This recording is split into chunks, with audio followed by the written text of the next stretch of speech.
ఏంట్రా అలా చూస్తున్నారా? మన పవన్ గారు మాలతో కలిసి చిట్టానికి వెళ్ళాడురా. ఏం చేస్తున్నాడా అని చూస్తున్నాం. ఇంకేం చేస్తాడో కాఫీ తాగుతాడు. కాఫీ అంటే లిక్కిస్ అనమాట.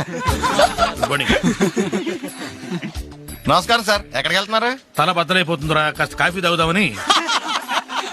క్యాంటీన్ అటుంటే ఇటు వెళ్తున్నారండి సార్? నా కాఫీ మా ఆవిడిస్తే తప్ప తాగినట్టు ఉండదు.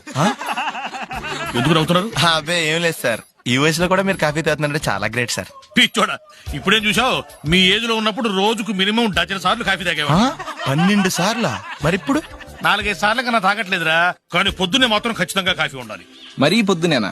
అసలు కళ్ళు తెరవగానే కాఫీ పడాలి, లేకపోతే మనకు కుదరదు. మీరు పైకి కనపడరు కానీ చాలా రొమాంటిక్ ఫెలో. మీకు బయట కాఫీ తాగి అలవాట్లేదా సార్? ఛాన్సే లేదు. కాఫీ అంటే మా ఆవిడే పెట్టాలి. ఈ హోటల్స్ లో క్యాంటీన్స్ లో అదే మనకు నచ్చదు. ఎందుకో తెలుసా? అక్కడ కాఫీ మొగోళ్ళు పెడతారు.